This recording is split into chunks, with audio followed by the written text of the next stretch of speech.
नमस्कार, मी ऋषी देसाई. सुवर्ण कोकणच्या विशेष भागात आपलं स्वागत. या कार्यक्रमात आपण दररोज सकाळी अगदी ती पिंगळा वेळ असते, ती पिंगळा वेळ साधत वासुदेवासारखं एक आख्यान मांडत असतो. हे आख्यान पुराणातलं नसतं, तर हे आख्यान भविष्याकडे नेणारं असतं, तुमचं भविष्य घडवणारं असतं, तुम्हाला शुभवेळी शुभ मुहूर्ती एक चांगली गोष्ट सांगणारं असतं. इथे येणाऱ्या प्रत्येक व्यक्तित्वाची एक कथा उलगडतो आणि ही कथा आपल्या आयुष्यात खूप काही देऊन जातं. असंच एक व्यक्तित्व आज आपल्या समोर आलेलं आहे. खरं तर कोकण म्हटलं की नॉनस्टॉप बडबड, बोलघेवडेपणा हा या मातीनं दिलाय, इथल्या सगळ्या कला प्रकाराने दिलाय. पण बोलघेवडेपणा, संवाद या गोष्टी आपल्याला आयुष्यात पुढे नेणाऱ्या ठरू शकतात. इथल्या कला प्रकारानं, इथल्या अगदी तात्या सरपंचापासून ते संकासुरापर्यंत प्रत्येकाला बोलण्याचा एक छंद आहे. पण आयुष्यात बोलणं किती महत्वाचं असतं आणि कोकणी माणसाचं तिरफळ टाकल्यासारखं तिरकस असणारं बोलणं त्याला किती मारक ठरतंय आणि ते किती पूरक असतं, या सगळ्याबद्दल खूप सुंदर वेगळी चर्चा करतोय. आणि यासाठी आपल्यासोबत आहेत HR कन्सल्टंट आणि मोटिवेटर विजय पाटकर सर. पाटकर सर, आपलं स्वागत. खरं तर तुमची जी आज तुम्ही ट्रस्टी म्हणून आहात ती भंडारी हायस्कूल, त्या शाळेचा मी विद्यार्थी लहानपणापासून ऐकत आलेलो आहे आणि हा प्रवास सगळा पाहिलाय. पण आज आपण एका वेगळ्या विषयावर बोलणार आहोत. माझं स्वतःचं वैयक्तिक उदाहरण सांगायचं तर नॉनस्टॉप बडबड बडबड बडबड आणि बडबड, आणि त्याच बडबडीतनं मिळालेला हा जॉब होता. तेव्हा मला इतर विद्यार्थी सांगायचे, अरे तू किती बडबडतोस, कधीतरी शांत राहा. पण आयुष्यात बडबड ही म्हणजे नेमकं काय असतं? तुमच्या भाषेतली बडबडची व्याख्या काय? बडबड म्हणजे खूप खूप बोलत राहणार एक भाग, पण खऱ्या अर्थानं बडबड राहणार ना तर लोकांना कंटाळा येतो. याला आपण बडबड असा शब्द वापरतो आपण जनरली. कंटाळा येतो, बस झालं, आता अतिरेक झालो, ह्याला आपण बडबड शब्द वापरतो. बरं, ही झाली व्याख्या. आता मी कोकणच्या माणसाच्या बोलण्याबद्दल येतो. म्हणजे ज्या पद्धतीनं साहित्यातनं रंगवला गेला, इथला माणूस फणसासारखा आहे, इथला माणूस शाळासारखा आहे, इथला माणूस हा जिभेवर साखर नाही तर तिरफळ घेऊन बोलतो. म्हणजे त्याच्या आज जर कुठल्याही गावात तुम्ही हॉटेल व्यावसायिकाकडे गेलात आणि त्याला सांगितलं की आम्हाला अशा अशा रूम्स आहेत, पण तुमचं हॉटेल्स हे थोडंसं कमी सुविधाचं आहे, त्याचं उत्तर ठरलेलं असतं, रवाचं असलं तर राहू, नाही तर चालतो हो, चाय पिऊची असते तर पी, नाही तर बाहेर हो. अशा पद्धतीचं बोलणं असतं. अशा पद्धतीचं बोलणं हे व्यवसायासाठी आवश्यक नसतं. ही मानसिकता बदलून आपण आपली श्रीमंती मुखाद्वारे कशी काय प्रकट करू शकतो? खूप चांगला विषय छेडला ऋषीजी. प्रश्न असा आहे की आता छोटं उदाहरण देतो मी. दापोलीला कुठल्याही एरियावरती मला टीका करायची नाही, परंतु दापोलीला एका हॉटेलमध्ये मध्यंतरी मी गेलो होतो. एका तिथल्या कोऑपरेटिव्ह बँकेने माझा कार्यक्रम ठेवला होता, पूर्ण दिवसाचा कार्यक्रम होता नेहमीप्रमाणे. तर त्या ठिकाणी मी जेवण आलं माझ्यासमोर, जेवण मागितलं. मला भात हवा होता, तर त्याने असं ते भात असं आणून टाकला. चपाती मिळेल का हो? तर आला चपाती घेऊन आणि अशी त्याने चपाती टाकली आणि तो निघून गेला. अदब जी म्हणतात, आज पर्यटन व्यवसायाला आपण शेडलं, आपण हे सगळं सतत तुमचे कार्यक्रम पाहतोय, मी केले नाही म्हटलं बरेच एपिसोड पाहिले.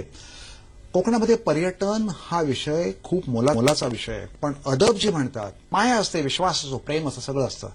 पण समोरून आलेली व्यक्ती त्याला कसं हँडल केलं पाहिजे, कसं प्रेमाने बोललं पाहिजे, विश्वास कसा दिला पाहिजे, आणि जेणेकरून आपल्या भूमीविषयी, समोरच्या माणसाविषयी आणि पर्यायानं माझ्या हॉटेलबद्दल पण एक प्रेम निर्माण व्हायला पाहिजे, जेणेकरून त्याने बाहेर गेल्यावरती अनेक लोकांना सांगायला पाहिजे अमुक हॉटेलमध्ये उत्तर. हे अनेक ठिकाणी कोकणमध्ये फिरताना हे माझ्या अनुभवाला आलेलं आहे. हे लोकांना शिकवण्याची आज फार फार आवश्यकता आहे. इथला विश्वास आहे, प्रेम आहे. नक्कीच, मी त्याच विषयावर येतोय की इथल्या प्रत्येक माणसामध्ये दुसऱ्याच्या माणसाबद्दल प्रेमळ भावना आहे. आदरातिथ्य त्याला करावं वाटतं, पण त्याचं तोंड आहे ते फटकळ आहे. तो काय बोलेल हे त्याचं त्याला ठाऊक नसतं. आणि मग बोललोय त्याला मी प्रामाणिक राहणार, माझ्या स्वभावाला नाही राहिलो तरी चालेल, माझ्या जिभेला मी प्रामाणिक राहणार, ही त्याची वागणूक असते. आणि ही इथल्याच म्हणण्यापेक्षा कुठल्याही व्यवसायात तुम्ही ज्या पद्धतीनं कसं तुम्हाला प्रेझेंट करता हे असतं. आपल्याकडे बेसिकली आपण प्रेझेंट करताना खूप कमी पडतो, कारण जे आहे ते घ्यायचं असेल तर घे, ही आपली लाईन ठरलेली असते. हा बेसिकली विचार जर आपल्याला बदलावायचा असेल तर मागच्या पिढीत तर मी बदलू शकत नाही. नवीन पिढीमध्ये आपण एम्प्लॉयमेंट या दृष्टीनं कसं काय बदलू शकतो? सांगतो तुम्हाला. याच्यामध्ये एक प्रश्न असा आहे, समजा कोणताही व्यवसाय असो, पर्यटन असो, ट्रॅव्हलिंग असो, कोणताही व्यवसाय असो किंवा एखादी इंडस्ट्री उभी करणं असो, साधारणपणे त्या प्रत्येक माणसाला समोरच्या व्यक्तीविषयीला एक विश्वास देणं, प्रेम देणं, शब्द आपण वापरतो. आता जनरल मालवणी माणूस म्हटलं, मालवण, अरे मेल्या काय रे तू, काय माणूस तू, हे त्याच्या बोलण्यामध्ये समोरच्या प्रेम आहे. पण थर्ड पार्टी कोणी ऐकणाऱ्याला काय वाटेल, अरे काय शिव्या मागला माणूस बोलतोय. ही जी समोरचा माणूस कोण आहे हेही बाजूला पाहायला पाहिजे. हे जेवढं महत्वाचं आहे तेवढं समोरच्या माणसाशी बोलताना एक चांगले शब्द वापरून, जेणेकरून या परिसराविषयी, आपल्या व्यवसायाविषयी समोरच्या माणसाला प्रेम आणि विश्वास वाटेल, याचं ट्रेनिंग देणं आज खूप आवश्यक आहे. तिथल्या तरुण उद्योजकांना, तरुणांना आणि व्यवसाय उतरणाऱ्या प्रत्येक माणसाला माझं म्हणणं आहे की कम्युनिकेशन हे आज त्यांना शिकवा. आणि जग पर्यटनावर चाललंय. जगातले अनेक देश आपण पाहतो आहोत केवळ पर्यटनावर चालले आहेत, पण त्यांची वागण्याची पद्धत, ते कशा प्रकारे माणूस हँडल करतायत हे शिकवण्याची आज खूप खूप आवश्यकता आहे. आपण जे म्हणाल ऋषीजी ते खरं आहे. ते येवतर सर्वात चलाक लाग. पर्यटनाचा बाजार आणि पर्यटनाच्या दृष्टीने जगाकडे पाहण्याची आपली जी गोष्ट आहे ना, ती फक्त आपण मासा 350 रुपये प्लेट एवढ्या पुरतीच घेतली आहे. ती अदब अजून आपल्याला शिकवावी लागेल. अर्थात शिकवण्याची गोष्ट ही शालांत जीवनापासून आपण केली पाहिजे. त्यांना त्या गोष्टींपासून आपण तयार केलं पाहिजे. आपण शालेय जीवनापासून त्याला चांगला नोकरदार बनवतो, पण चांगला व्यावसायिक बनवू शकत नाही. ही आपली खंत आहे. शाळेच्या बाबतीत विचार करायचा झाला तर तुम्ही आज ज्या गोष्टींबाबत ट्रस्टी आहात, भंडारा स्कूलचं एक वेगळं नाव आहे, वडाच्या पाठ हायस्कूलचं नाव आहे. वडाच्या पाठला तर इतिहासात पहिल्यांदाच असं ग्रीनरी, निसर्गाचं त्याला अवॉर्ड मिळालं. या उपक्रमाबद्दल काय सांगाल? सांगतो. मालवणमध्ये जे भंडारी हायस्कूल आहे, आज सिंधुदुर्ग रत्नागिरी जिल्ह्यातली ही पहिली जुनी शाळा, म्हणजे 1896 साली स्थापन झालेली शाळा, गोरेगरिबांची शाळा, सामान्य माणसाची शाळा. या शाळेचा रिझल्ट अतिशय चांगला आहे आणि आज गेली 10 वर्ष मी त्या ठिकाणी ट्रस्टी म्हणून आहे. आणि ही शाळा आज खूप नावाजलेली आहे. पहिली गोष्ट, या शाळेमध्ये मला सांगायला अभिमान वाटतोय की या शाळेमध्ये गेल्या 12 ते 15 वर्षामध्ये आम्ही कुणाही राजकारणाला प्रवेश दिला नाही. मात्र विद्यार्थ्यांसमोर आम्ही मोठमोठे इंडस्ट्रियलिस्ट आम्ही आणतो, IITची माणसं आम्ही आणतो, उद्योजक आणतो, व्यावसायिक आणतो आणि खूप चांगली माणसं आम्ही आणतो. आत्ता 4 दिवसापूर्वी याच सुवर्ण कोकणचे सतीश परवांचे मित्र अरुण दरेकर, त्यांना मी बोलवलं होतं. छोटीशी गंमत सांगतो. इंडस्ट्री हे काय प्रकार असतो. व्याख्यानाला सुरुवात करताना किंवा कार्यक्रम आमचा तो ITचं उद्घाटन होतं. अरुण दरेकरांनी उद्घाटन केलं, मी होतो बाजूलाच, आणखी काही मंडळी आली होती. तर हे उद्घाटन झाल्याच्या नंतर त्या ठिकाणी अरुण दरेकर बोलायला उभे राहिले आणि ते म्हणाले, सुरुवातीला त्यांनी ITचं महत्व सांगितलं आणि नंतर ते म्हणाले की उद्योग व्यवसायाकडे, पण तत्पूर्वी मला सांगा की तुमच्यातल्या किती मुलांना उद्योग व्यवसायामध्ये उतरावंसं वाटतं. हा प्रश्न त्यांनी 2दा विचारला. दुसऱ्यांदा विचारलं तर एका मुलीने हात वरती केला, बाकी सगळे. तिसऱ्यांदा विचारलं, कोणी बोललं तर नाही. मात्र जवळजवळ 12 ते 15 मिनिटं उद्योग व्यवसायाचं महत्व, त्याच्यातून मिळणारं प्रॉफिट आणि तुम्ही नोकरीत काय कमावणार आहात हे ज्यावेळी अरुण दरेकर समजून आणि म्हटलं, मी त्यांना म्हटलं आता तुम्ही विचारा किती मुलं. 80% हात वर झाले आणि त्याच्यामध्ये मोठ्या प्रमाणात मुलींचा हात होता वर करण्यात. Yes, we are ready. हा कन्सेप्ट आज कोकणामध्ये राबवण्याची गरज आहे आणि म्हणून माझं हे म्हणणं आहे की सुवर्ण कोकण खूप चांगली संस्था सतीश परब, मला त्या व्यक्तीविषयी, तरुणाविषयी फार आदर आहे. खूप मोठी झेप त्यांनी घेतली आहे. प्रश्न असा आहे की आज शाळा कॉलेजमध्ये विशेषतः 11वी 12वी पासून डिग्रीपर्यंत हा कन्सेप्ट व्यवसायात उतरा हे सांगण्याची आज काळाची गरज निर्माण झाली. हे माझं प्रामाणिक मत आहे. आता तुम्ही तो कन्सेप्ट जो म्हणालात, हा कन्सेप्ट महिंद्रा ट्रॅक्टर, मी कन्सल्टंट असल्यामुळे आणि त्या कंपनीतही माझे बरेच प्रोग्राम झाले, तर त्या ठिकाणी आम्ही त्यांच्या सतीश घोगरे भोसले ही मंडळी होती त्या काळात, तर त्याच्यासमोर मी कन्सेप्ट ठेवला होता की तुमचे पैसे, आमच्याकडे पैसे नाहीत, परंतु तुमचे पैसे आणि आमची मुलं लागवड करतील, तुमचे अधिकारी त्यावेळी होते आणि जवळजवळ 7 वर्ष हा कार्यक्रम महिंद्रा ट्रॅक्टरच्या वतीनं आम्ही राबवला. महिंद्रा ट्रॅक्टरचे अधिकारी येत होते, काही स्त्रिया पण अधिकारी होत्या, त्याही यायच्या, आमचे विद्यार्थी, आम्ही स्वतः असायचो. आणि त्या परिसरामध्ये आतापर्यंत 31,000 काजू, 9,500 नारळ, जांभूळ, रतांबा अनेक प्रकारची लागवड आम्ही केली. आणि त्याच्यानंतर 2013 मध्ये त्यावेळचे मुख्यमंत्री माननीय पृथ्वीराज चव्हाण यांच्या हस्ते पुण्यामध्ये ते बक्षीस दिलं गेलं. ते बक्षीस स्वीकारायला किंवा वनश्री पुरस्कार आम्हाला मिळाला. मी स्वीकारायला मी गेलो, जाऊ शकतो असं, पण मी माझ्या मुख्याध्यापकांना पाठवलं. नक्कीच अशाच पद्धतीचे होणे आवश्यक आहे. नक्कीच अशा पद्धतीचे विचार रुजवणं आवश्यक. अशा पद्धतीच्या शाळा या आजही कोकणात आहेत. मित्र, मी अभिमानानं आणि या व्यासपीठाचा वापर करून सांगते की कोकणातली भंडारा हायस्कूल ही अशी शाळा होती. माझी शाळा म्हणून सांगताना गौरवार्थानं मला अभिमानानं सांगावंसं वाटतं की 5वी ते 10वी केवळ वक्तृत्व या विषयावर याच शाळेनं मला स्वतःला 350 सर्टिफिकेट मिळवून दिली होती. अशा प्रकारच्या शाळा आहेत, अशा प्रकारची माणसं आहेत, शिक्षक आहे. आपण त्याचा वापर करूया. याच विषयावर बोलतोय. एक छोटासा ब्रेक घेतोय. पाहत राहा सुवर्ण कोकण, सामर्थ्य कोकणाचे.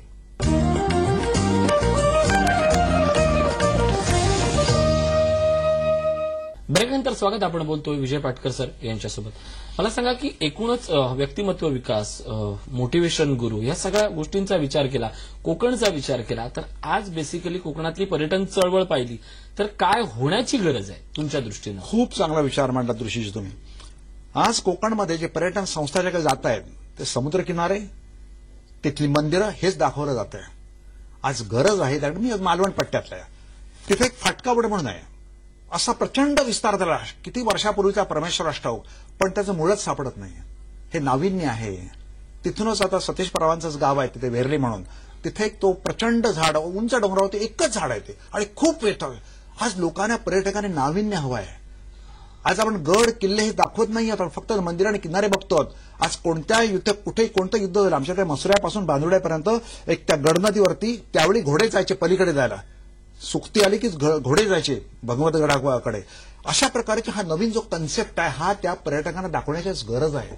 आज फॉरेनर्स जी येत आहेत त्याची गरज आहे. आज दुसरी गोष्ट अशी आहे की आपण फक्त बघतो, आपण परदेशामध्ये केरळमध्ये जर आपण जाल तर केरळमध्ये निसर्गोपचारावरती पण लक्ष दिलं जातं. कोकणामध्ये इथे लक्ष दिलं जात नाही. माणूस जातो, फिरतो, परत पाठवतो. आज कोकणातल्या तरुणांनी उरुळी कांचनला जाऊन जर त्याचं व्यवस्थित ट्रेनिंग घेतलं तर खूप मोठा व्यवसाय आज कोकणामध्ये होऊ शकतो. कारण त्याच्या जोडीला, पर्यटनाच्या जोडीला याची आज गरज आहे, होऊ शकतं. हॉटेल्स चांगली येत आहेत, मला मान्य आहे, पण शेवटी त्या हॉटेलमध्ये उतरणारा माणूस आहे, त्याला जर असं काही वेगळा कन्सेप्ट जर रुजवला, निसर्गामध्ये त्याला घेऊन गेलात, अशा नाना प्रकारच्या शेती येत आहेत, शेती होते, अशा प्रकारचं हा जर त्याला दाखवलं तर त्याला आनंद मिळेल.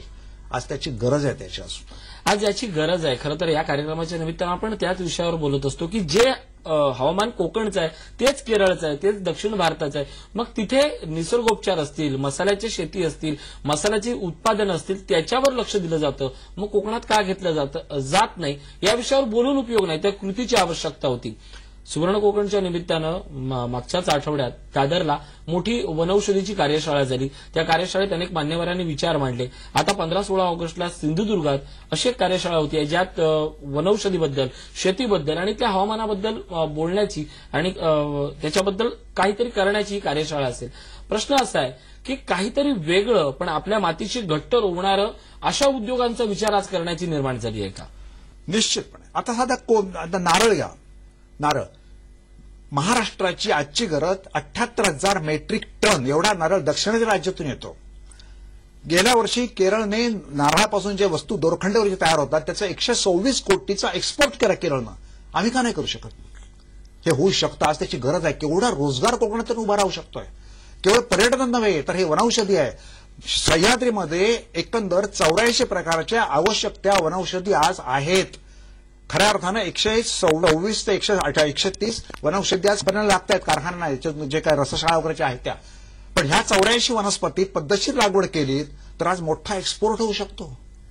सह्याद्रीमध्ये केवढी आज पण त्याची वनौषधी करताना त्याच्यासोबत आयुर्वेदाकडे जर वळलं किंवा कोणकोणत्या औषधांची आज गरज आहे, ही जर व्यवस्थित आपण लागवड केली तर आज खूप मोठं मार्केट त्याला निर्माण होत आहे. पण त्याचं शिक्षण, त्याचं ट्रेनिंग देण्याची आज काळाची गरज आहे. आम्ही आमच्या शाळेमध्ये, मला अभिमान वाटतोय की आमच्या शाळेमध्ये आम्ही विद्यार्थ्यांना, आमची सहली जातात, हे तुमचं बाकीचं नाही निसर्गावर आहे आम्ही दाखवत नाही, समुद्रकिनारे वगैरे आम्ही दाखवतो इंडस्ट्री. आम्ही कोल्हापूर, सांगली या पट्ट्यामध्ये नाना ठिकाणी, वारणा दुग्ध प्रकल्प, कोकण कृषी विद्यापीठ आम्ही दाखवतो, अनेक ठिकाणचे कारखाने नेऊन दाखवतात, बंदरं दाखवतात. हा जो ही मानसिकता जी आहे ही आता तरुणांमध्ये भरण्याची गरज आहे, समजण्याची गरज आहे. आम्ही ते करतो आमच्या शाळेमध्ये. माझं म्हणणं असं आहे, मी असं आव्हान करतोय कोकणातल्या प्रत्येक संस्था चालकांना आणि मुख्याध्यापकांना की हा कन्सेप्ट रुजू आहे, वय आहे त्यांचं. मला उद्योजक बनायचं आहे, मला व्यवसाय करायचा आहे, मी नोकरी करणारा होणार नसून मी नोकरी देणारा होणार आहे. ही जिद्द, हिंमत जर आपल्यामध्ये यायची असेल तर हा कन्सेप्ट बालवयात त्यांच्या मनात रुजला पाहिजे. आज आम्ही ते करतो, माझ्याप्रमाणे इतरांनी केलं पाहिजे, हे माझं म्हणणं आहे. नक्कीच हेच वय असतं बालसंस्काराचं, हेच वय असतं उद्योजक घडवण्याचं. ही घडवण्याची प्रक्रिया आपल्याला सगळ्यांना समजून घ्यायची आणि या समजूनुकीतूनच नवा विद्यार्थी, नवा जो समाज आहे तो घडवायचा. एक छोटासा ब्रेक घेतोय. पाहत राहा सुवर्ण कोकण, सामर्थ्य कोकणाचे.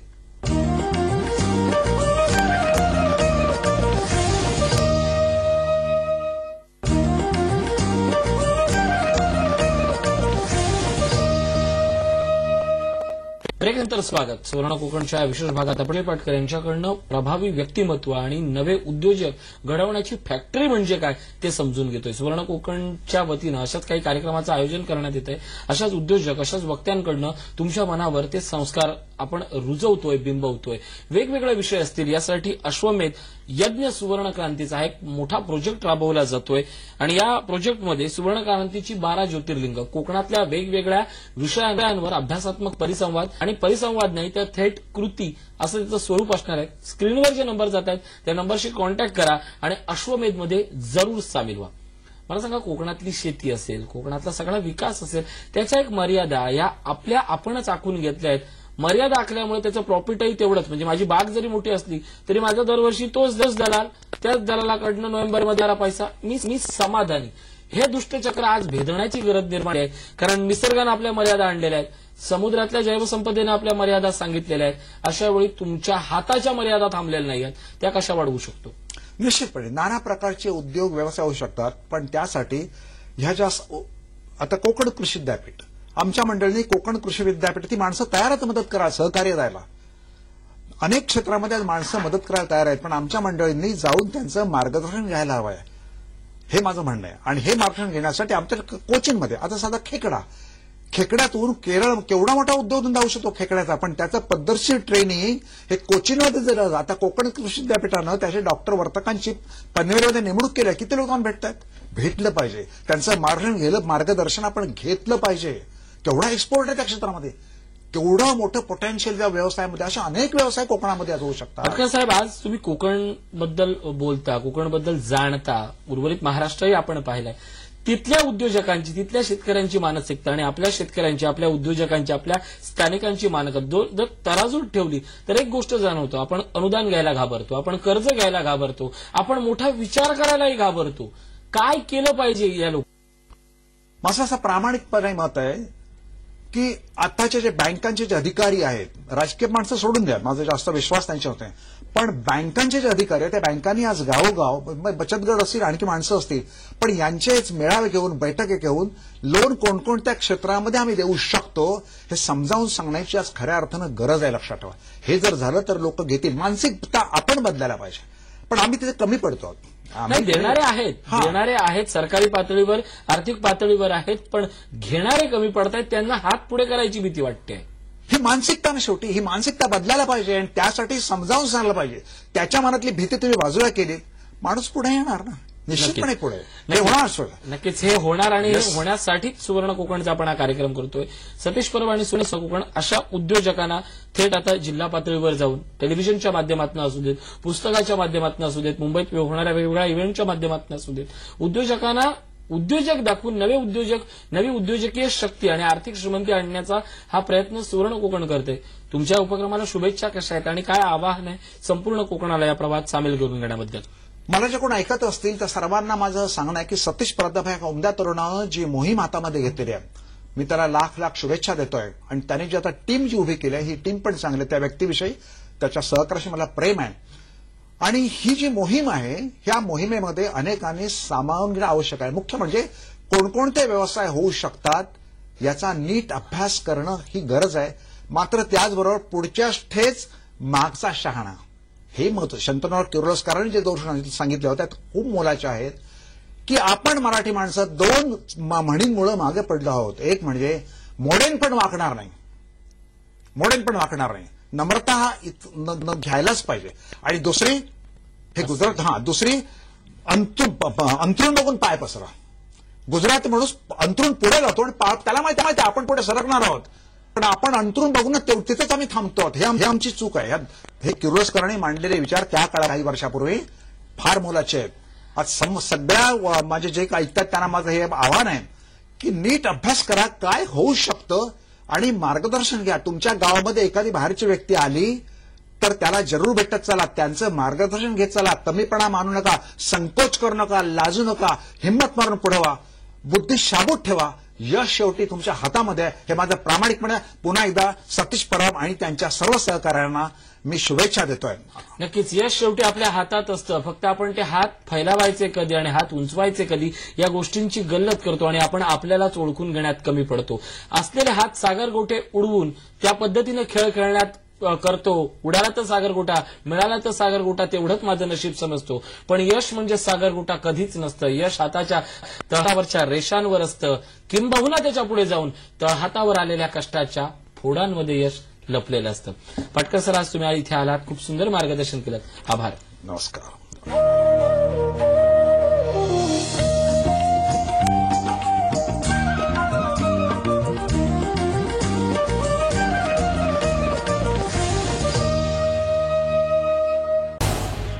झी 24 तास रहा एक पाऊल पुढे.